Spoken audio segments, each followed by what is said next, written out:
નમસ્કાર મિત્રો, દેશ અને દુનિયા તેમજ ગુજરાતના મહત્વના સમાચારમાં આપનું સ્વાગત છે। આજના મહત્વના સમાચાર મેળવવા માટે વિડીયોને અંત સુધી જોતા રહો।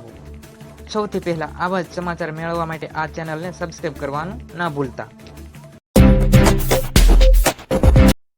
ત્યારબાદ સમાચારમાં આગળ વાત કરીએ તો જોઈએ ભારતની વસ્તી ગણતરીને લઈને સૌથી મોટા સમાચાર। તો મિત્રો, ભારતની અંદર દર 10 વર્ષે વસ્તી ગણતરી થતી હોય છે, તો તે અંતર્ગત 2026 અને 27ની અંદર વસ્તી ગણતરી થવા જઈ રહી છે। તો કુલ એક વ્યક્તિ પાછળ કુલ કેટલો ખર્ચો થશે આ વસ્તી ગણતરી પાછળ અને કેટલા સમયગાળાની અંદર આ વસ્તી ગણતરી પૂર્ણ કરવામાં આવશે, તો તે વિગતવારના સંપૂર્ણ ડેટા સાથેની અમે માહિતી રજૂ કરીએ છીએ।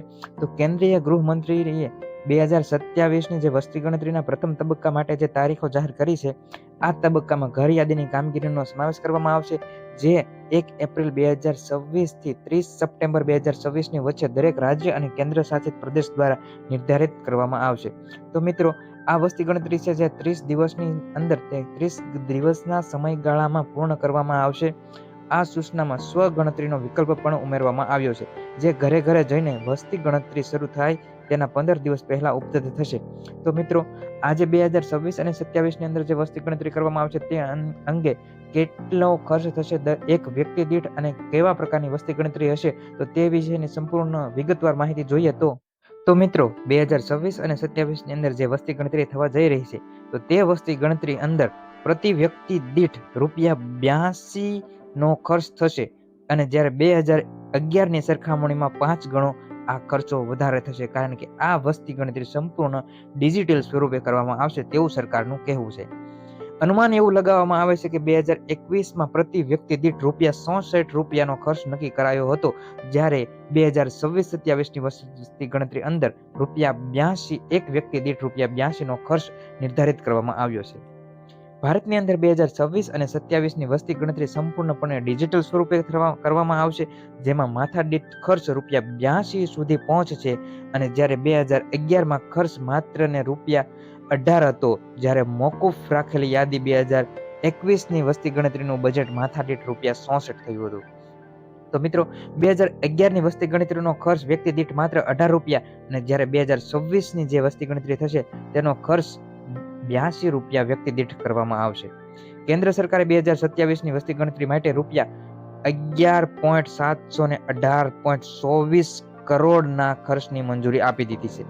મિત્રો, કેન્દ્ર સરકારે 2027ની વસ્તી ગણતરી માટે ₹11,718.24 કરોડ રૂપિયાનો ખર્ચ થશે તે માટેના બિલને મંજૂરી આપી દીધી છે। આ વસ્તી ગણતરી 2 તબક્કામાં હાથ ધરવામાં આવશે। પ્રથમ તબક્કો એટલે કે 2026માં આજે ઘરની યાદી આવાસ ગણતરીની, ત્યારબાદ 2027ની શરૂઆતમાં વસ્તી ગણતરી કરવામાં આવશે। ત્યારબાદ વધુમાં માહિતી જોઈએ તો 2019 પછીથી આજે ફુગાવો લગભગ 29% વધ્યો અને 2021ની જ્યારે વસ્તી ગણતરી કરવામાં આવી છે તેની પાછળ કુલ ખર્ચ થયો હતો તે વિશેના બિલની વાત કરીએ તો 8,754.23 કરોડનું બજેટ નક્કી કરવામાં આવ્યું હતું। કોરોનાના કારણે તે મોકૂફ રખાયું હતું। એક અહેવાલ મુજબ 2019માં જે ફુગાવામાં આશરે 29%નો વધારો થયો છે, જ્યારે વસ્તી ગણતરીનો કુલ ખર્ચ 28% વધ્યો છે અને 2021ની વસ્તી ગણતરીમાં જાતિ આધારિત ડેટાનો સમાવેશ કરાયો ન હતો અને જ્યારે આગામી સ્વરૂપમાં એટલે કે જે 2026 અને 27ની અંદર જે વસ્તી ગણતરી કરવામાં આવશે એને સંપૂર્ણપણે ડિજિટલ સ્વરૂપ આપવામાં આવશે તેવું સરકારનું કહેવું છે અને પ્રતિ વ્યક્તિ દીઠ એટલે કે એક વ્યક્તિ દીઠ ₹82 નો ખર્ચ કરવામાં આવશે। તો મિત્રો, મહત્વના ખેડૂત સમાચાર તેમજ સરકારની વિવિધ યોજનાઓ વિશેની માહિતી સૌપ્રથમ મેળવવા માટે ગુજ્જુ માસ્ટર ન્યૂઝ ચેનલને સબસ્ક્રાઇબ કરો અને ચેનલ સાથે જોડાઓ।